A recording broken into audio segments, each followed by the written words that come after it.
Hi, this is John Ondo from Marketing Media and Cupcakes. And before we get into today's episode, I just want to say thank you so much for listening. We're back after being gone for over 4.5 years. And I hope you get a chance to listen to episode 77, where we explain why we were gone for so long and that we're back for at least 3 more episodes. Angel and I are big supporters of entrepreneurship, and we love small businesses and faith-based businesses. And we just want to encourage you through our podcast each week. What's going to determine if we continue with more episodes will be the response. Subscribe to us on your platform.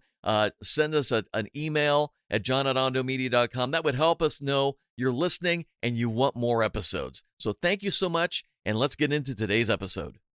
This is the small business podcast that is sweeter than all the rest. Marketing, media, and cupcakes. Hi, it's John, along with my beautiful wife, Angel. Hi there. I've been bugging Angel for several weeks because today, Dr. Gleb Sabursky. Thank you for having me on, John. I'm so glad to have you on.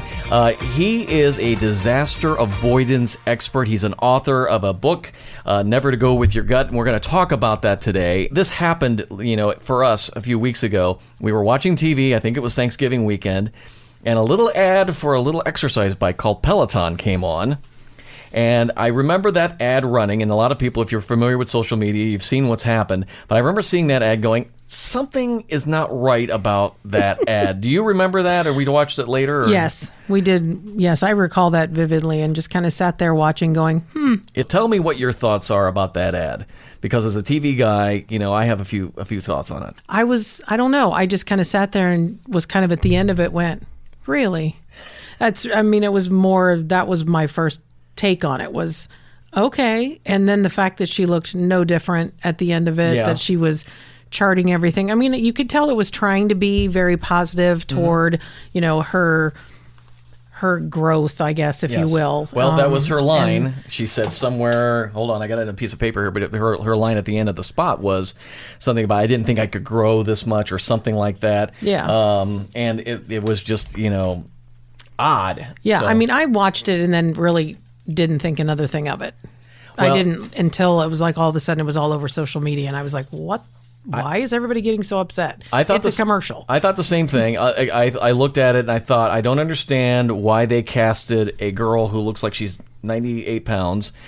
She's obviously a mom of a little daughter, and I'm not trying to be mean to women, but typically women who have younger kids haven't recovered from the transformation of having a child. Let's not get into that. Let's not get into those stuff. But here was the thing that I saw on the Peloton ad that I thought this is kind of weird. She doesn't look like she needs the bike, and she acted like this bike changed her life. And then I thought, I didn't really think much of it until the Twitter hit on like the day after, and it was just, this is the worst spot they've ever created. The one that was the classic was these people are going through the different reasons they don't like the husband, including one that I remember saying, it's so obvious he beats her. Goodness. Where did you get that from? Yeah, that was a bit much. So talk about bad business decisions. I did a little research on this. So Peloton's been losing, was in the hole, I guess, $250 million with an M dollars this year. So they weren't doing great. This ad, they've lost $1.5 billion with a B now in their stock, and they went down today 3%, as we're recording this. So if that's all related to that's your fault, that. It's probably my fault, I think. We just keep talking about it. We need to stop talking about it. Well, no, but the thing about it is a couple things from me from a filmmaker standpoint. Then I want to get, Gleb's ideas and thoughts on this. As a filmmaker, when I see it and I watched it again, I thought, well, first of all, there was no mention of the husband. The husband never said, well, honey, I know you wanted this bike. Many of the conclusions people came up with was that he was forcing her to get this bike and get in shape. So if it was my commercial, I would have said, hey, let's put a line in there from him saying, here, honey, I know you wanted this, or I'm proud of you, and something that would have been reinforcing. The other thing that I think is makes this spot just so hated by people is the actress, who's beautiful, but she's shooting it they're shooting it like it's a selfie, and with a selfie you always hold the camera up high.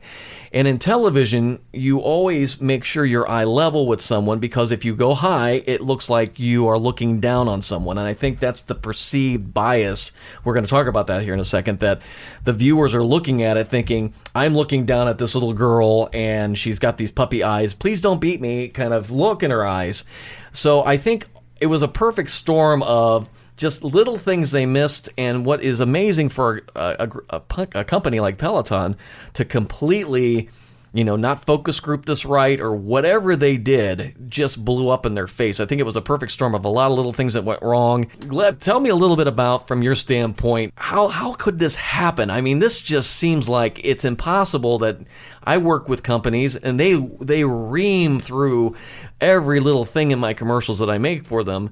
How did this happen that they didn't pick up that this was going to be a hugely rejected commercial? Well, I think we have to realize that this commercial was made essentially by a company that was Mad Men.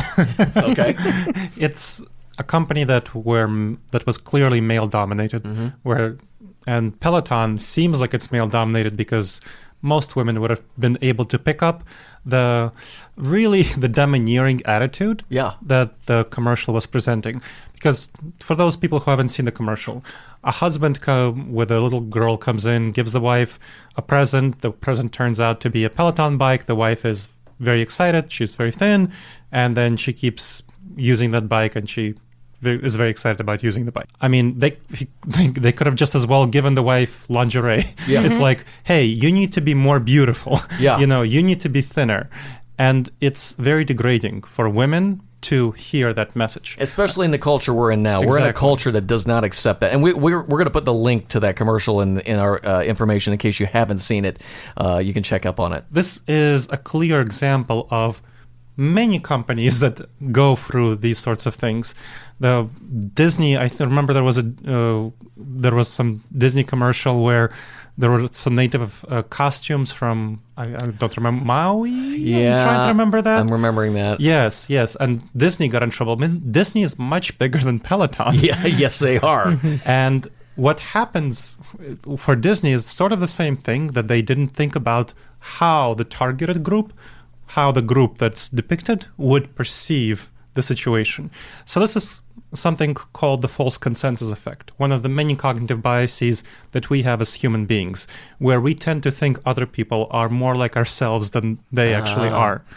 We don't tend to step outside of our own shoes, and step into other people's perspectives. From the perspective of today, where many women are liberated, they are independent, they fight actively body shaming, they fight actively to have an equal role in society. To have that ad that's kind of 1970s Mad Men was very dangerous and very risky for Peloton. So they don't understand how whoever their focusing group, I'm not sure how much focus group they're doing or what kind of focus group they're picking, because if they pick a group of women who fit that 1970s stereotype, there are still some of them, then that's the focus group that the agency picked, and they said, this is fine. So that might be their target market. It might be the case that this is who they're trying to sell to, but the advertisement was seen by everyone, right? And that is the big problem. That they're not targeting. Their advertisement was seen by everyone, and it's seen as pretty pathetic from that perspective, from the modern identity politics and body shaving. Yeah, and so our guest today is Dr. Gleb Tsiburski. I always got to make sure I say that right. I should know as a Hungarian how to pronounce a Moldovan name. But he's an expert at avoiding disasters in business and marketing, and we're going to get a little bit more into how he got that title and his experience. But I just want to ask one more thing related to this ad. It's funny that I have talked to some people and they're like, I didn't see anything wrong with this ad. And then I find other people, and you see, if you go through Twitter, you'll see people who were horribly offended. And I know there are times where our own personal background, if maybe you were body shamed. So how much does that tie into personal background? And that's kind of hard to do when you're marketing, thinking, how do I know if my audience is going to be offended by this or not? How do you look at that from I guess, our brain's perspective, that we don't know how to market to people because they may have a terrible experience with what we're trying to maybe communicate in a commercial? You want to think about how it will be received. and especially by people who have a voice, who have a loud voice in our society. So you don't want to offend people who are then going to lash out at you on Twitter, lash out at you in various venues.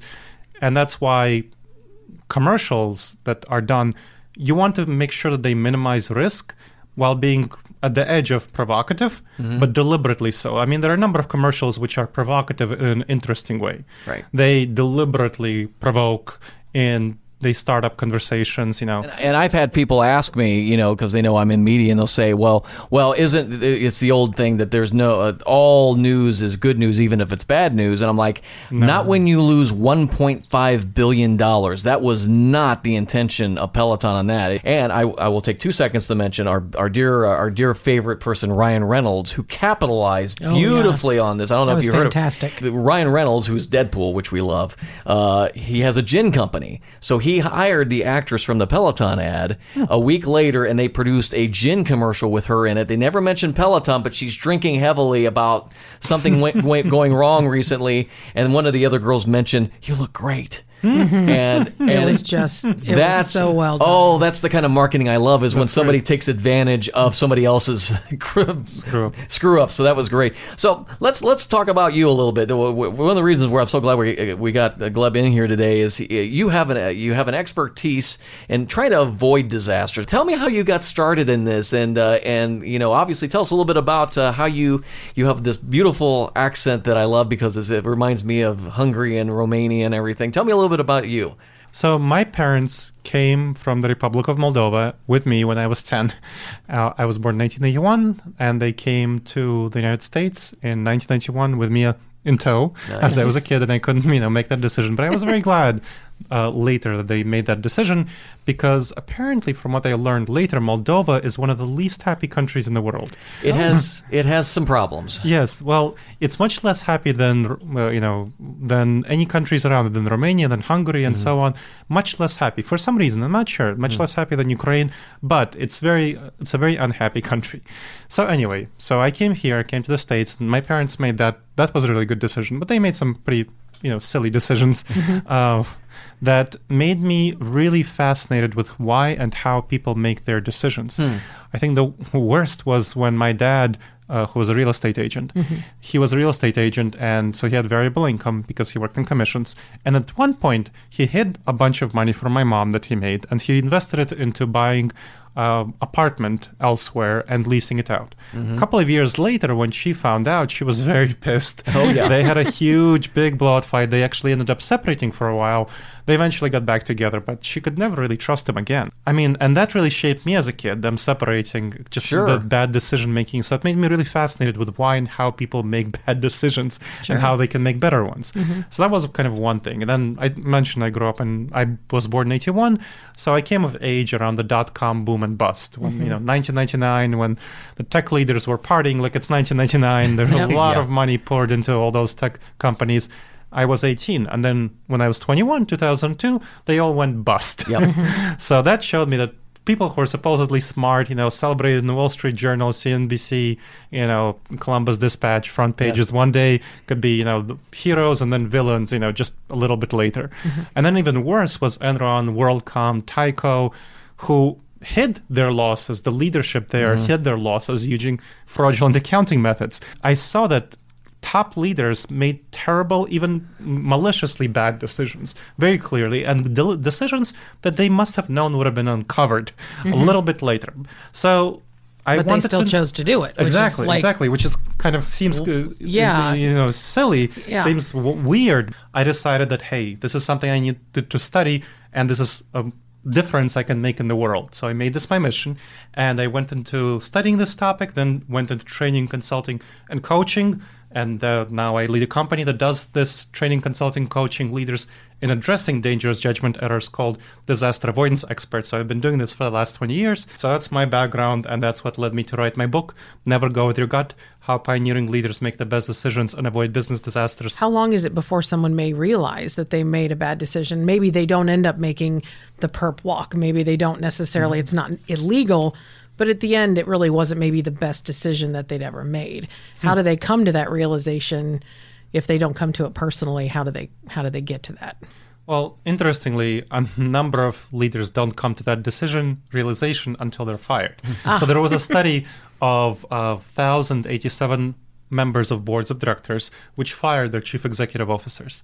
And they found that one of the top 5 reasons, so over 20% of the CEOs who were fired for denialism, meaning denying reality. Wow. So these chief executive officers, it's not that they didn't address problems in the company. That wasn't the issue that the boards of directors were concerned with. If the CEO acknowledged the real problems and said, hey, here are the steps that we're going to take to do them, to address these problems, that's fine. But the CEOs were just not acknowledging the reality of serious problems, whether financial, strategic, market, that these companies were facing. I mean, look at what happened with Uber and its CEO, Travalnik.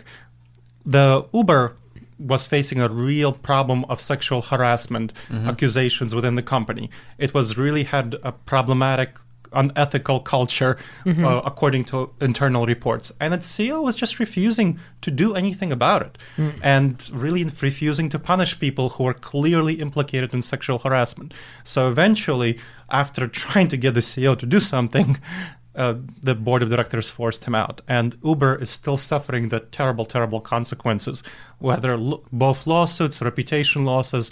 I mean, considering that Uber and Lyft are the 2 main competitors, a lot of people I know, including myself, and a lot of people outside of my personal circles are deliberately choosing Lyft because of Uber's sexual harassment problems. Yeah, one bad decision can kill a company. I know we were talking a little earlier, and we might get into this maybe on another show, but Boeing has always been rock solid. I mean, this is an American company that just makes things work, and they are in a boatload of trouble because something has gone wrong with design beyond my understanding. But I know you talk a little bit about Henry Ford, and who was a genius at some things, but other things he was completely oblivious about. And you seem to see that with the entrepreneur mindset, where they're impenetrable, but then they make bad mistakes suddenly, and they don't think it's a bad mistake. Well, entrepreneurs, this is really interesting. Unfortunately, entrepreneurs are taught really bad lessons about going with their gut. This is one of the most horrible pieces of advice that entrepreneurs are actually taught, to go with their gut. I mean, you could see that looking at enterprises, startups that start, and their failure rate. Over the last 50 years, when we've been tracking them, we've been seeing very steady, same statistics, that about half of all businesses, startups, fail within the first 5 years. Wow. About 2/3 of them fail within the first 10 years. Despite all the advice, all the fads, because entrepreneurs throughout all this period have been told to go with their gut, and they do, and they make really bad decisions as a result of it. So that's kind of with what's happening with entrepreneurs. Now, what's happening with top leaders, there's a little bit more complexity, because large companies, they have more resources to absorb bad decisions, to absorb bad mistakes. What happens with the very top leadership? Why they make bad decisions? Why they either deny reality, or they use fraudulent accounting methods, or things like this, or they go too confidently, too fast. I mean, I remember when Jenny's right here, which is, I love Jenny's, but so props to Jenny's ice cream. But when Listeria was first discovered in Jenny's, they went ahead, they did a cleanup, and then they opened up a month later. And then Listeria was immediately discovered again. And then they closed shop, they opened up a little bit later, and then it was discovered 3 months, 3 months from them. So that's terrible. That shows very terrible Chipotle decision. had the same problem with some things. And I know from a media perspective, we're always taught, at least that's what I'm sure you do the same thing, is always get in front of the story. Always make sure that you admit your problems, get it cleaned up, and I always am amazed when you mention some of these things where people just like, we'll deal with it, it'll be okay. People will forget about it, and people don't.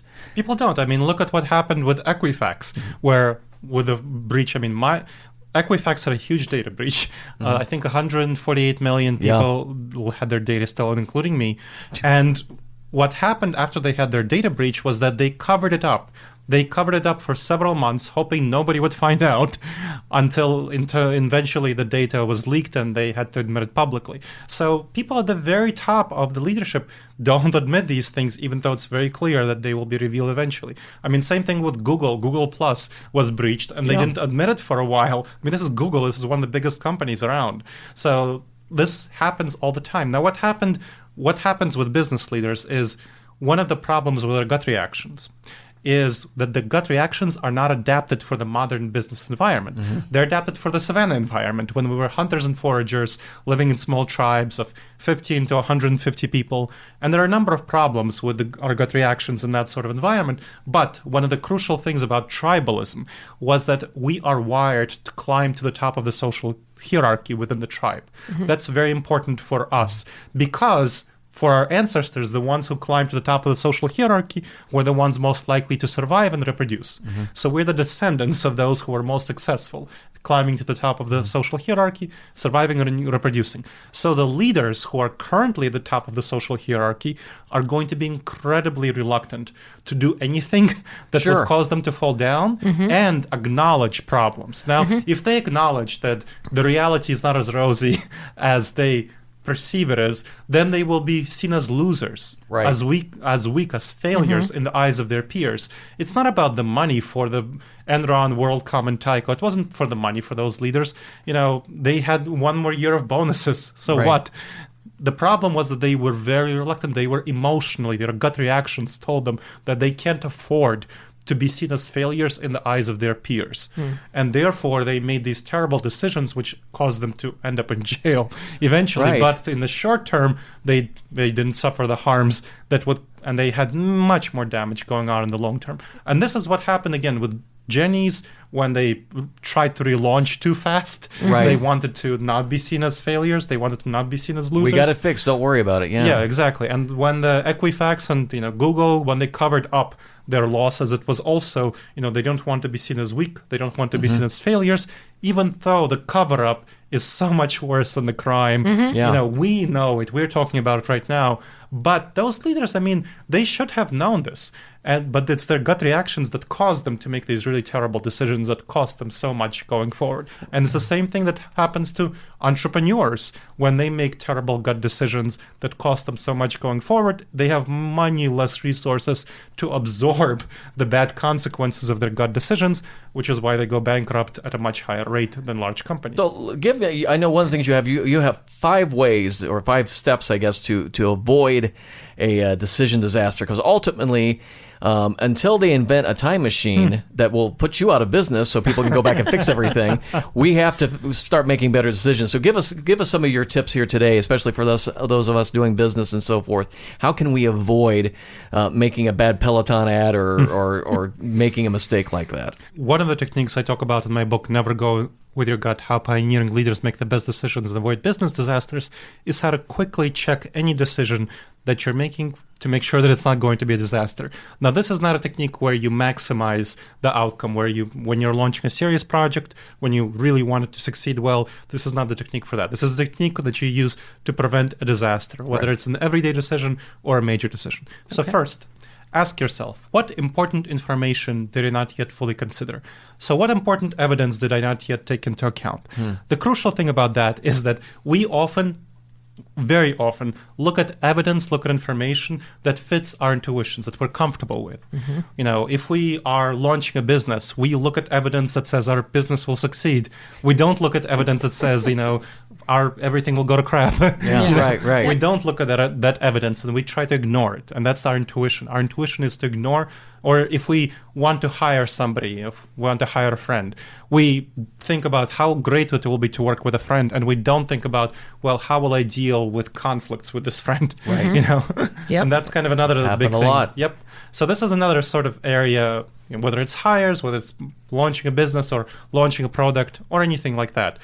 You want to think about evidence that goes against your preferences. What makes you uncomfortable? Look at that evidence much more hard, much more thoroughly than evidence that makes you comfortable. Try to prove that your preferred option is wrong. Good. That's the key. Try to prove that your preferred option is wrong. If you can't prove that, that's great. It's more likely to be right. But you want to try to prove that it's wrong. Okay. So that's the first. Second, what dangerous judgment errors did I not yet fully consider?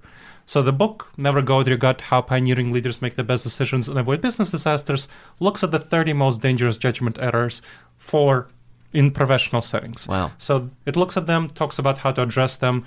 And of course, if you want to take a look at these dangerous judgment errors called cognitive biases, what are they? Check out Wikipedia. There's a Wikipedia page, list of cognitive biases, of over 100 of these cognitive biases. Another one is called the planning fallacy.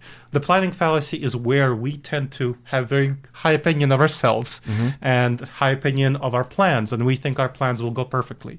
And then we tend to forget that various problems will come around that will screw up our plans. Right. And we just don't remember that. We just think that our plans will go well, and so we invest our resources in accordance with the plans that we make. We don't have any resources left to deal with problems. That's one of the biggest reasons why small companies go bankrupt, especially at the growth stage, because there are going to be problems that they didn't anticipate when they're growing, and that's a big reason for when and why they go bankrupt. I remember being in like 2007 before the bank crisis, and I was in a meeting, and there were already reports we're heading into this. Banks are foreclosing, and I remember in a meeting saying, "Are we prepared, marketing wise and so forth, that we may have a dip?" And they were like, "We've studied this for 30 years. It's not going to be a problem." And a year later, they were laying off people and everything else because, again, they thought, we've gone through it before, we'll go through it again. And they didn't look at the data, which was, this is different than the other one. So, yeah, Yep.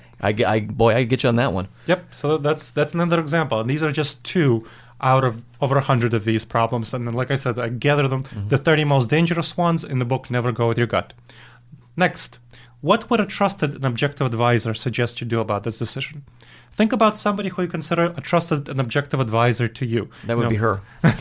You think about what Angel would say about this topic. I do that all the time. There you go. Think about somebody, that little angel on your shoulder. Literally. Yes. What would they say about this question? And you get about 50% of the benefit, according to the research, just by thinking about what that person would say. Not even asking that person, just by thinking about what this person would say, because you take yourself outside of yourself. You get an external look at the problem. And of course, you can get the other 50% by asking the person. Right. Exactly. Next, fourth question. How have I addressed all the ways this can fail? So again, think about the decision. How, Peloton obviously didn't think about this. No, they How have didn't. I addressed this question could have saved them a great deal of grief, over $1 billion in losses. How have I addressed all the ways this can fail? What you want to do is imagine that the situation, whatever the decision that you're taking, whether it's the hire, whether it's a new product, whether it's a commercial, it completely failed, utterly failed. Think about all the reasons why it failed. All the possible reasons why it failed, and then see what you can address, how you can address them in advance. So if you think, Peloton might have thought, well, maybe some women would be offended. Maybe they should have run it by some women who were kind of in the social justice but anti-body shaming community. Absolutely. And that would have addressed their problems in advance. Sure. They would not have launched this commercial. And of course, the other aspect of this, some things you can't address in advance, but you can make a plan, a disaster recovery plan. John, you probably know that a disaster recovery plan for a media problem is much better when you have Right. a plan than if you just jump forward into things and don't have a plan. If I was advising Peloton, I would have said, as soon as these tweets hit, like on Monday or Tuesday, I would have said, we're coming out to donate X amount of dollars to some type of women's abuse program that they're doing, and we apologize for making that we didn't think this was that, and they make an apology and make some monetary effort to say we really put our money where our mouth is. We acknowledge the mistake. And we're pulling the ad, which Yes. they didn't pull right away. It ran for another week. So that's horrible. Yeah. Yeah. So, and of course, even going back, you want to have a very clear line of who is going to be the one who is responding to it. You want to make sure the CEO very quickly responds to it. You're not just leaving it to a representative and so on. Right. So you want to have a clear plan for whatever situation might come up. The same thing happens for a small business. You want to have a plan for a problem that would come up. Finally, fifth question. What new information would cause me to revisit this decision? So again, what new evidence would cause me to change my mind? This is a tough one because when we are actually implementing the decision, it's very hard for us to pull back and say, well, is this evidence that would cause me to change my mind? Should I revise my plan based on this evidence? It's very hard to kind of second guess yourself. We're very emotionally attached to the decision. But if you decide in advance that, hey, this is an indication that I should really change my mind. So for example, if you're launching a new product and you don't hit 150,000 in sales in the first 6 months, that can be your revision point. You could say, if I don't hit that, that means something is seriously wrong. Right. I really need to change either the product launch plan or the product itself. But if I do hit that, that's great. I'll just go forward. So that's an example of how with a product launch plan that you would do things. So whatever decision you have, you want to decide in advance what kind of evidence would cause you to change your mind to have a trigger point of revision. And those 5 questions will help you avoid the vast majority of decisions. They won't maximize success. There's another technique for that, but they will help you avoid the vast majority of decision disasters that you would typically face. So never go with your gut, how pioneering leaders make best decisions and avoid business disasters. Tell me a little bit how people can bring in and save their rear ends on making a bad decision. Sure. Well, the book is available in bookstores everywhere, physical and online. It's published by a good traditional business publisher called Career Press. So you can find it in physical Barnes & Noble as well as online Barnes & Noble, Nice. Online and Amazon, university bookstores, everywhere. Props to indie bookstores especially. You can check me out on disasteravoidanceexperts.com. Again, disasteravoidanceexperts.com is my website, and you'll find a lot of blogs, videos, podcasts, as well as consulting, coaching, and training services, virtual and in person. I do speaking events around the world, and I do coaching in person, virtual, and consulting in person and virtual as well. And if you want to check out a free online course of 8 video modules on avoiding decision disasters, go to disasteravoidanceexperts.com/subscribe. disasteravoidanceexperts.com/subscribe. And on social media, I'm pretty active on LinkedIn, so I suggest you connect with me there. Dr. Gleb Tsipursky, so Dr. Dr. GLEB Tsipursky. Dr. Gleb, come back in a couple of weeks here. I want to talk to you about some other things. We have some other ideas that we want to bounce off you about why we shouldn't go with our gut and fear and things like pricing our products and things like that. So if you would be so kind, we're going to have you back here in a couple of weeks, and we will talk more about it. In the meantime, ondomedia.com is my website, and John at ondomedia.com is where you can email me if you have questions, and you can connect to all the information we have today on the show.